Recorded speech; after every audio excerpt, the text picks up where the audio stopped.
تفسیر القرآن آج کا سبق سورۃ الرعد آیت نمبر 16 سے 18 تک۔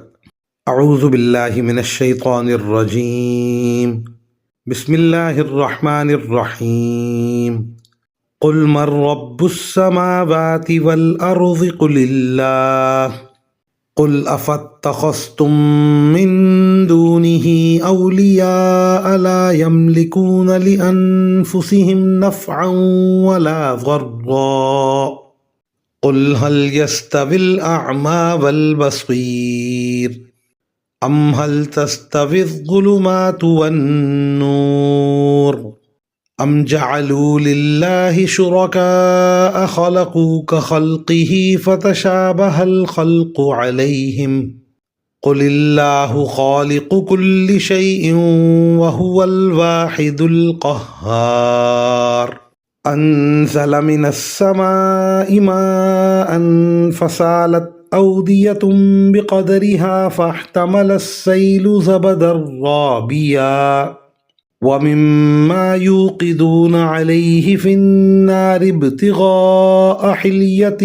أو متاع زبد مثله كذلك يضرب الله الحق والباطل فأما الزبد فيذهب جفاء وأما ما ينفع الناس فيمكث في الأرض كذلك يضرب الله الأمثال للذين استجابوا لربهم الحسنى والذين لم يستجيبوا له لو أن لهم ما في الأرض جميعا ومثله معه لافتدوا به أولئك لهم سوء الحساب ومأواهم جهنم وبئس المہاد۔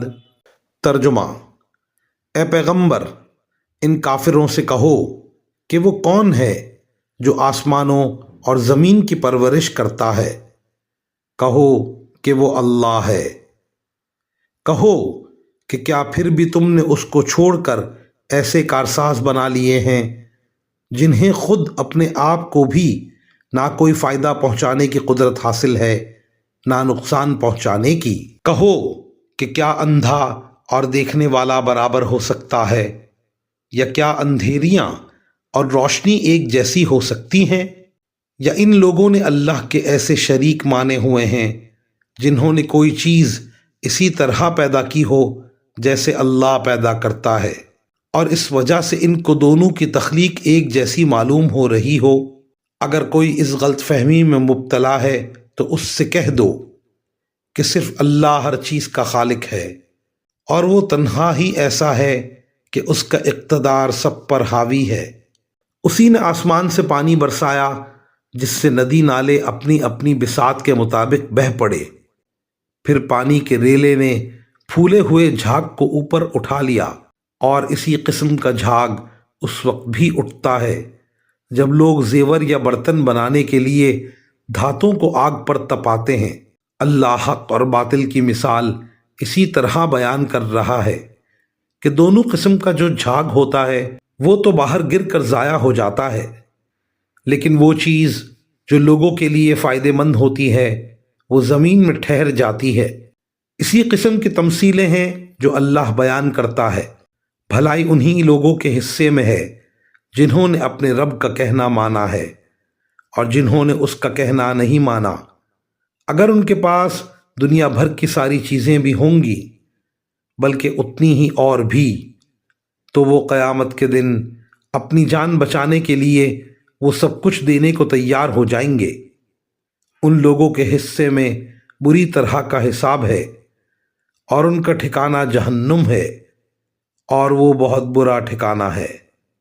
ان آیات کی تفسیر میں مفسرین کرام فرماتے ہیں، مشرکین عرب جن دیوتاؤں کو خدا مان کر ان کی عبادت کرتے تھے، عام طور سے وہ یہ مانتے تھے کہ انہوں نے کائنات کی تخلیق میں کوئی حصہ نہیں لیا، بلکہ ساری کائنات اللہ تعالیٰ ہی نے پیدا کیے۔ لیکن ان کا عقیدہ یہ تھا کہ اللہ تعالیٰ نے خدائی کے بہت سے اختیارات ان کو دے رکھے ہیں، اس لیے ان کی عبادت کرنی چاہیے تاکہ وہ اپنے اختیارات ہمارے حق میں استعمال کریں، اور اللہ تعالیٰ سے ہماری سفارش بھی کریں۔ ان آیات میں اول تو یہ فرمایا گیا کہ یہ من گھڑت دیوتا کوئی نفع یا نقصان اپنے آپ کو بھی نہیں پہنچا سکتے، دوسروں کو تو کیا پہنچائیں گے۔ پھر فرمایا گیا کہ اگر ان دیوتاؤں نے بھی اللہ تعالیٰ کی طرح کچھ پیدا کیا تب بھی ان کو خدا کا شریک ماننے کی کوئی وجہ ہو سکتی تھی، لیکن نہ واقعتاً انہوں نے کچھ پیدا کیا ہے اور نہ اکثر اہل عرب کا ایسا عقیدہ ہے۔ پھر ان کو اللہ تعالیٰ کے شریک قرار دے کر ان کی عبادت کرنے کا آخر کیا جواز ہے؟ وآخر دعوانا ان الحمد للہ رب العالمین۔